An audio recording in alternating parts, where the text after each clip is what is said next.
Hello student, आज हम discuss करेंगे percentage composition, empirical and molecular formula के बारे में। तो परसेंटेज कंपोजिशन मतलब हम यहाँ पर किसी भी केमिकल कंपाउंड्स के मतलब केमिकल जो फार्मूला है किसी कंपाउंड का, उसके एलिमेंट के कंपोजिशन के बारे में पता करेंगे। कितना परसेंट कौन सा एलिमेंट किसी मॉलिक्यूल में प्रेजेंट है। मीन्स हम इसमें यहाँ पर उसके मास का परसेंटेज लेंगे, क्योंकि जनरली जब कंपाउंड्स को हम रिप्रेजेंट करते हैं तो मास के रूप में देखते हैं कि उसका मास कितना है। जैसे यदि हम वाटर का मास लेते हैं तो वाटर का मास होता है 18 ग्राम। अब वाटर का यदि फॉर्मूला देखा जाए तो H2O होता है। उस H2O में हाइड्रोजन का मास कितने परसेंट है, ऑक्सीजन का मास कितने परसेंट है। तो टोटल परसेंट हम 100 में से फाइंड करते हैं हमेशा। जैसे आप अपने मार्क्स का परसेंटेज फाइंड करते हैं कि obtained marks upon total marks into 100, इसी तरह से हम यहाँ पर मास परसेंटेज ऑफ द या percentage composition of the element find करेंगे। तो परसेंटेज कंपोजिशन या mass percentage of the composition, it gives the mass of each element which expressed as in the percentage of the total mass. Mass percentage gives the mass of each element expressed as the percentage of the total mass. Means यदि हम मास percent of an element यदि किसी का find करना चाहते हैं किसी compound में, तो it is equal to the mass of that element in 1 mole of compound, जिसका फाइंड करना चाहते हैं, upon molar mass of compound into 100। इस फॉर्मूले पर रख करके हम यहाँ किसी भी एलिमेंट के मास परसेंट को कैलकुलेट कर सकते हैं। फॉर एग्जाम्पल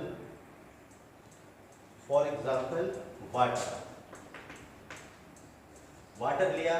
वाटर का यदि हम मोलर मास फाइंड करना चाहेंगे, molar mass of water is equal to mass of hydrogen 1 unit, 2 hydrogen है मल्टीप्लाइड बाई 2, ऑक्सीजन का मास होता है 16 इज इक्वल टू 18 ग्राम।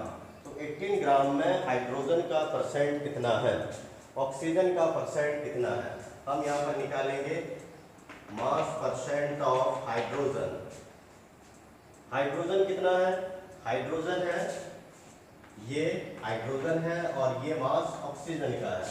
तो ये हो जाएगा मास of hydrogen upon total mass means molar mass of water into 100, और इसमें वैल्यू रख देंगे मास ऑफ हाइड्रोजन है 2 ग्राम अपॉन टोटल मास है वाटर का 18 इनटू 100।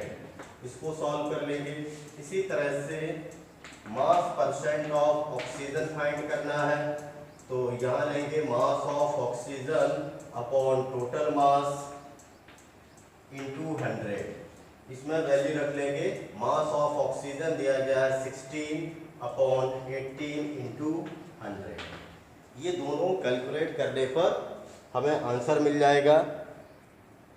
तो जैसे ये कैलकुलेट करने पर हाइड्रोजन का मास परसेंट मिला 11.11% और ऑक्सीजन का जो मास परसेंटेज आया 88.89%। तो ये सिंपल है कैलकुलेट करना, इसको आसान है हमें, लेकिन इसका करेक्ट केमिकल फार्मूला और उसका मोलर मास कैलकुलेट करते बनना चाहिए। और इसमें ऐसे भी फाइंड कर सकते हैं, यदि 2 एलिमेंट है, एक का हमने फाइंड कर लिया और दूसरे का फाइंड करना है, तो सीधे इसको फर्स्ट वाले वैल्यू को 100 में से माइनस कर दें। इसको 100 क्योंकि परसेंट 100 में होता है, तो 100 से माइनस कर देंगे तो सेकंड निकल आएगा। इस तरह से भी कैलकुलेट कर सकते हैं। जैसे तो ऐसे किसी भी कंपाउंड का हम मास परसेंटेज कंपोजिशन, 2 एलिमेंट हो, 3 एलिमेंट हो, 4 एलिमेंट हो, हमें देखना है कि वहाँ पर मास ऑफ एलिमेंट वो मॉलिक्यूलर फार्मूला में कितना मास है उसका पर्टिकुलर एलिमेंट का upon total mass into 100। Next topic हमारा एम्पिरिकल और केमिकल फार्मूला है। कैसे हम डिटरमाइन करेंगे, यदि हमें परसेंटेज कंपोजिशन दिया गया है तो उस कंपाउंड का फार्मूला क्या होगा। मॉलिक्यूलर फार्मूला, तो हम सभी जो भी जनरल फार्मूला पढ़ते हैं किसी भी केमिकल कंपाउंड का, वो जनरली मॉलिक्यूलर फार्मूला, जैसे वाटर का आपने पढ़ा H2O, इसी तरह से कार्बन डाइऑक्साइड का CO2, सोडियम क्लोराइड का NaCl, मीथेन का CH4। हम जो भी मतलब फार्मूला पढ़ते हैं वो जनरली मॉलिक्यूलर फार्मूला या केमिकल फार्मूला कहलाते हैं। तो molecular formula means the formula which gives the actual number of atoms of various elements present in one molecule of the compound. Compound के एक मॉलिक्यूल में actual number of different elements कितने कितने होते हैं वो कहलाता है उसका मॉलिक्यूलर फार्मूला।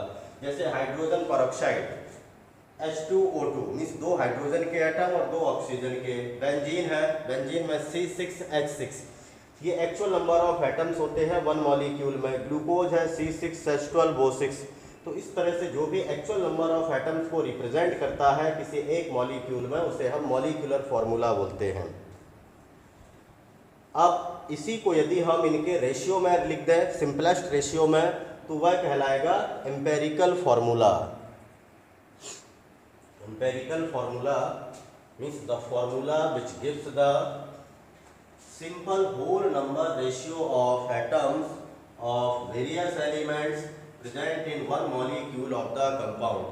जो किसी कंपाउंड के डिफरेंट एलिमेंट के एटम्स हैं उनको एक सिंपलेस्ट होल नंबर रेशियो में रिप्रेजेंट करना।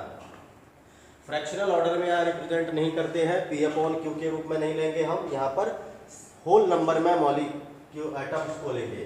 जैसे इस साइड मॉलिक्यूलर फार्मूला है और यहाँ पर इनके empirical formula. Hydrogen peroxide H2O2, इसको सिंपल फॉर्म में लिखा जा सकता है HO, मीन्स इसको 2 हमने कॉमन ले लिया तो HO आ गया, सिंपलेस्ट रेशियो। C6H6, इसका भी CH मतलब 1:1 में रिप्रेजेंट कर सकते हैं। C6H12O6, 6 पूरे में से डिवाइड कर दे हर एक एलिमेंट को तो यह जाएगा CH2O, means carbon hydrogen oxygen का रेशियो हो जाएगा 1:2:1। इसी तरह से N2O4 को रिप्रेजेंट कर सकते हैं 1:2 के फॉर्म में NO2। तो ये जो simplest form of the molecule है, simplest whole number ratio of the elements है, इसे हम एम्पेरिकल फार्मूला के नाम से जानते हैं। अब किसी कंपाउंड में से कैसे एम्पेरिकल फार्मूला और मॉलिक्यूलर फार्मूला को डिटरमाइन कर सकते हैं इसके बारे में पढ़ेंगे। Determination of empirical formula, how can we determine the empirical formula of a compound. It involve following steps. इसमें कुछ स्टेप्स हमें फॉलो करने पड़ेंगे। जैसे फर्स्ट स्टेप होगा divide the percentage of each element by its atomic mass to calculate the moles of atoms of various element. हमें यहाँ पर उस फॉर्मूले में या उस क्वेश्चन में जितने भी एलिमेंट दिए होंगे उन सबके मास परसेंट को उनके एटॉमिक मास से डिवाइड करना होगा to obtain the moles of atoms of various element. तो ये फॉर्मूला लगाएंगे, moles of atom means N is equal to हो जाएगा mass percent of an element upon molar mass, या उसी को हम atomic mass of the element लिख सकते हैं। सेकंड है, इसके बाद क्या करेंगे, जितने भी हमने जैसे 3 एलिमेंट दिए हैं किसी कंपाउंड में, उन 3 एलिमेंट के मोल्स फाइंड कर लेंगे। फिर उनमें से देखेंगे कि सबसे मोल की वैल्यू सबसे छोटी किस में है। जो वैल्यू सबसे छोटा होगा मोल, मान लीजिए कि एक का मोल है 1.8, दूसरे का आया 2.5, तीसरे का आया है 3.7। तो जैसे जो सबसे छोटा है 1.8, हम उसी से सभी के मोल्स को डिवाइड कर देंगे। Divide the moles of each element by the smallest value of mole among them to get the simple ratio of various element, ताकि हमें सिंपल रेशियो उनका मिल सके। कभी ऐसा भी हो सकता है कि सिंपल रेशियो ना मिले, 1.5 आ जाए, किसी का 2.5 आ जाए, तब हम ये करेंगे कि उसको सिंपलेस्ट होल नंबर में, उसके नियरेस्ट होल नंबर में कन्वर्ट करेंगे। मान लीजिए वैल्यू आया 1.8 किसी का, तो 1.8 को राउंड ऑफ करके 2 बना लेंगे। कभी आया 2.2 तो राउंड ऑफ करके वह 2 आ जाएगा। और यदि कभी 1.5 या 2.5 आता है तब हम उसको राउंड ऑफ इस तरह से ना करके किसी सुटेबल इंटीजर के साथ मल्टीप्लाई करके होल नंबर में कन्वर्ट करेंगे। मीन्स एक का वैल्यू है जैसे 1, एक का 1.5, एक का है 2, हम सभी को यदि 2 से मल्टीप्लाई कर देंगे तो हर एक वैल्यू होल नंबर में कन्वर्ट हो जाएगी। तो इस तरह से यदि ज़रूरत पड़ती है तब हम सुटेबल इंटीजर का यूज करेंगे, मल्टीप्लाई करेंगे सभी सिंपल रेशियो को, ताकि वह सिंपलेस्ट होल नंबर रेशियो में कन्वर्ट हो जाए। तो ऐसे केस में जो भी ये तभी करना जनरली जब 1.5 मतलब 0.5 में वैल्यू हो, अदरवाइज राउंड ऑफ करने से ही हमारा जो है सिंपलेस्ट होल नंबर रेशियो मिल जाएगा। नेक्स्ट पॉइंट है,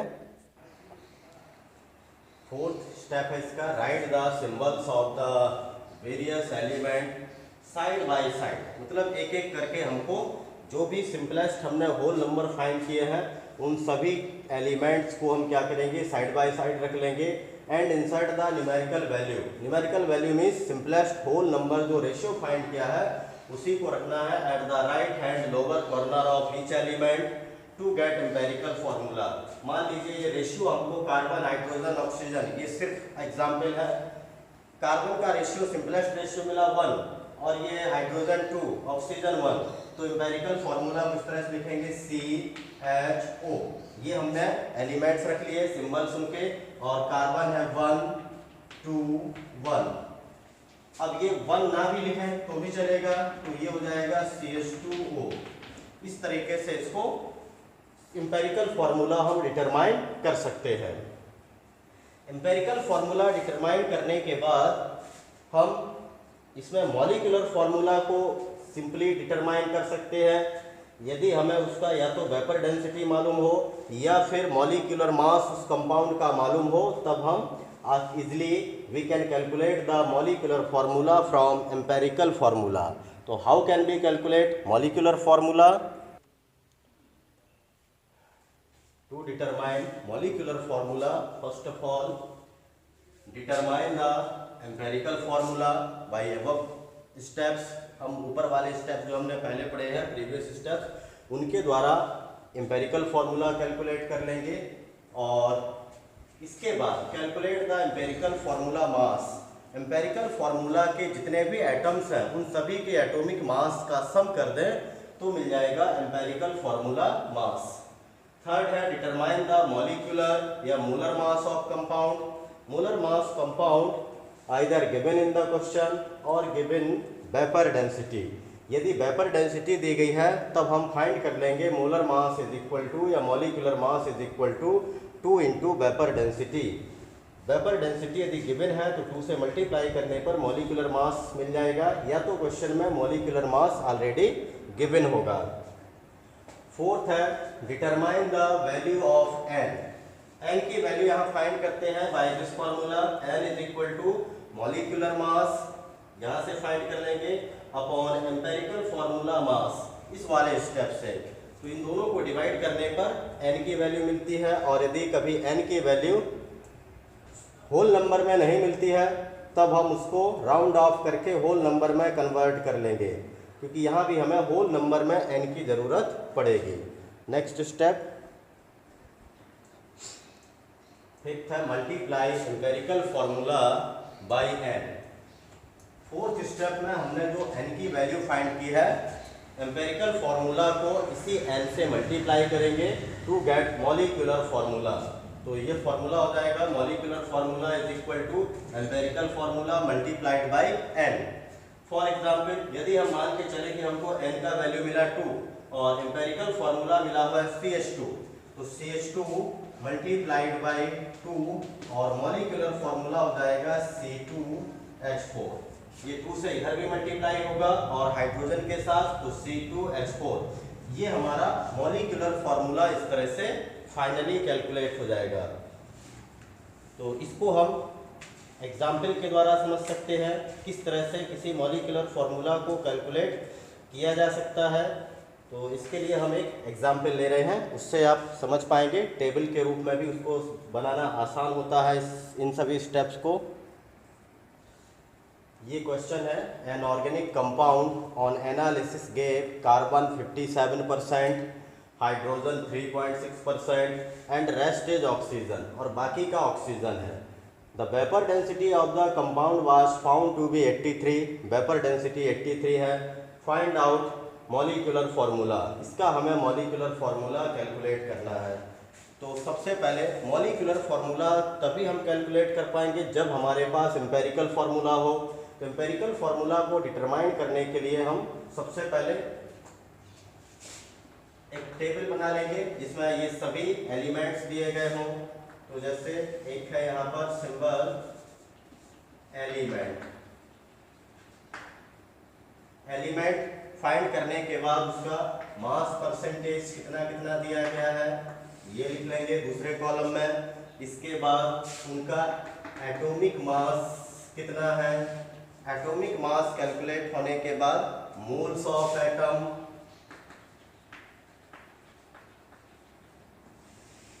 यहां मोल फाइंड कर लेंगे। इसके बाद मोल रेशियो, और मोल रेशियो के बाद यदि ये सिंपलेस्ट फॉर्म में मिल जाता है तब आगे जरूरत नहीं पड़ेगी, और यदि नहीं मिलता है तो हमको फिर यहाँ पर simplest whole number ratio find करना पड़ेगा। सिंपलेस्ट होल नंबर रेशियो, तो इस तरह से टेबल ड्रॉ करके ये हमको वैल्यू चाहिए है। जैसे यहाँ पर एलिमेंट दिए गए हैं कार्बन, दूसरा है हाइड्रोजन और तीसरा है ऑक्सीजन। तीनों को लिख लिया, कार्बन हाइड्रोजन ऑक्सीजन। मास परसेंट दिया गया है 57%, 3.6%। अब रेस्ट ऑफ ऑक्सीजन तो परसेंट 100 में होता है, 100 माइनस हम ये तीनों फाइंड निकाल देंगे। तो 57 प्लस 3.6 ये हो जाएगा 60.6। 60.6 मतलब अभी हमारा 100 माइनस 60.6 ये हो जाएगा 39.4। 57.8% है यहाँ पर। तो 57.8 लिख लेंगे और 3.6 दोनों को प्लस कर देंगे और 100 में से माइनस करेंगे तब मिल जाएगा 38.6%। ये निकल आया ऑक्सीजन का। तो ये तो हो गया मास परसेंट तीनों का। और इसके बाद एटॉमिक मास, तो कार्बन का एटॉमिक मास ये हमें पता होना चाहिए क्योंकि ये क्वेश्चन में गिवन नहीं हो सकता है। कार्बन का मास 12, हाइड्रोजन का 1, ऑक्सीजन का होता है 16। इसके बाद मोल्स ऑफ एटम, तो mole is equal to formula होता है given mass upon atomic mass या मोलर मास, या फिर तो हम यहाँ पर गिवन मास की जगह पर ये गिवन मास में मास परसेंट ही रखेंगे, क्योंकि यदि मान लीजिए गिवन मास यदि टोटल 100 है तो 100 में से 57.8 ग्राम हो जाएगा कार्बन, 3.6 ग्राम हो जाएगा हाइड्रोजन और 38.6 ग्राम हो जाएगा ऑक्सीजन। तो यही हमारे लिए गिवन मास हो जाएगा। ये गिवन मास को डिवाइडेड बाय एटॉमिक मास, इनसे डिवाइड करते जाएंगे। जैसे 57.8 by 12, 3.6 by 1, 38.6 by 16। 57.8 divided by 12 ये मिलेगा हमें 4.82 मोल्स। यहाँ हम सभी के मोल्स फाइंड कर रहे हैं। 1 से डिवाइड करेंगे 3.6, 16 से डिवाइड करेंगे 38.6 को 2.41, ये सभी के मोल्स मिल गए। अब हम इसको मोल रेशियो, नेक्स्ट हमारा स्टेप है मोल रेशियो कैलकुलेट करना है। तो मोल रेशियो कैलकुलेट करने के लिए हमें क्या करना पड़ेगा, जो सबसे स्मॉलेस्ट वैल्यू है मोल्स की, कार्बन की जैसे 4.82 है, हाइड्रोजन 3.6, ये 2.41, तो सबसे स्मॉलेस्ट है 2.41। इसी से सभी के मोल्स को हम क्या करेंगे, डिवाइड कर देंगे। जैसे 4.82 डिवाइडेड बाई 2.41, 3.6, 2.41, 2.41 डिवाइडेड बाई 2.41। ये जिसकी भी मतलब जो मोल सबसे छोटा होगा उससे सभी के मोल को डिवाइड कर देते हैं टू कैलकुलेट मोल रेशियो। तो यहाँ मोल रेशियो हमको मिल जाएगा इस तरह से। और ये मोल रेशियो जनरली या तो सिंपलेस्ट फॉर्म में भी ऑलरेडी आता है तब तो कोई बात नहीं है, जैसे 1.49 मिलेगा, यहाँ मिल जाएगा 1। इस तरह से ये 1.49 को हम 1.5 भी लिख सकते हैं, राउंड ऑफ करने पर 1.5 आ जाएगा। लेकिन अभी भी ये सिंपलेस्ट होल नंबर में नहीं है क्योंकि 1.5 है। इसे हमें सिंपलेस्ट होल नंबर में सबसे पहले कैलकुलेट करना होगा, कन्वर्ट करना होगा। तो इसको कन्वर्ट करने के लिए हम इसको राउंड ऑफ नहीं कर सकते हैं क्योंकि 0.5 है, इसलिए हमें सुटेबल इंटीजर के साथ मल्टीप्लाई करना होगा। तो कोई एक नंबर ऐसा चूज करना होगा जो सबसे छोटा हो, जिससे मल्टीप्लाई करने पर सभी नंबर होल नंबर में कन्वर्ट हो जाएं। तो इसके लिए यदि हम 2 से यदि मल्टीप्लाई करके देखें तो शायद ये सभी हो जाएंगे। 2 इंटू 2, 1.5 इंटू 2, 1 इंटू 2, तो ये हो जाएगा 4, 1.5 इंटू 2 3, 1 इंटू 2 2, ये मिल जाएगा। इस तरह से simplest whole number ratio. Simplest whole number ratio से इसके बाद जैसे रेशियो मिलेगा हम यहाँ पर एम्पेरिकल फॉर्मूला कैलकुलेट कर सकते हैं। तो एम्पेरिकल फॉर्मूला हो जाएगा, कार्बन C4 है, C4, हाइड्रोजन का रेशियो आया 3H3, ऑक्सीजन का आया 2। ये एम्पेरिकल फॉर्मूला हो गया C4H3O2। एम्पेरिकल फॉर्मूला मिलने के बाद हम मॉलिक्यूलर फॉर्मूला कैलकुलेट कर सकते हैं। एम्पेरिकल फॉर्मूला मिलने के बाद अब हमें मॉलिक्यूलर फॉर्मूला कैलकुलेट करना है। उसके लिए हमें ज़रूरत पड़ेगी n की, क्योंकि n से मल्टीप्लाई करें यदि एम्पेरिकल फार्मूला को, तब हम कैलकुलेट कर पाएंगे मॉलिक्यूलर फार्मूला। तो n इज इक्वल टू होता है molecular mass upon empirical formula mass. Molecular mass upon empirical formula mass, ये दोनों अभी हमारे पास नहीं है, इनको पहले हमें यहाँ पर कैलकुलेट करना पड़ेगा। तो molecular mass is equal to होता है फॉर्मूला, इसमें वेपर डेंसिटी दिया गया है। यदि वेपर डेंसिटी नहीं दी होती तो डायरेक्ट मॉलिक्यूलर मास ही दिया होता। वेपर डेंसिटी है 83, हम यहाँ मल्टीप्लाई कर लेंगे 2 इंटू 83 इज इक्वल टू 166 ग्राम। तो मॉलिक्यूलर जो मास है वो आ गया 166 ग्राम। इसी तरह से एम्पेरिकल फार्मूला मास भी कैलकुलेट कर लेंगे। एम्पेरिकल फार्मूला मास, ये फार्मूला मास इसी में से हमें कैलकुलेट करना होगा। C4H3O2, कार्बन 4 है, एक का होता है 12 इंटू 4, प्लस हाइड्रोजन का मास 1 एटम का 1 होता है, 1 इंटू 3, प्लस ऑक्सीजन के एक एटम का मास है 16 इंटू 2,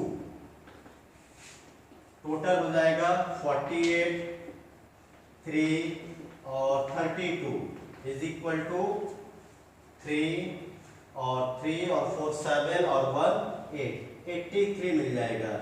तो 83 ग्राम या 83 unit is the empirical formula mass. ये एम्पेरिकल फार्मूला मास को अब हम दोनों वैल्यूज को, मॉलिक्यूलर मास और एम्पेरिकल फार्मूला मास को यहाँ रखते हैं। n is equal to molecular mass आया है 166 डिवाइडेड बाई 83, ये 2 टाइम चला जाएगा तो n की वैल्यू मिल गई 2। अब ये 2 हम मॉलिक्यूलर फार्मूला फाइंड करने के लिए यूज कर सकते हैं।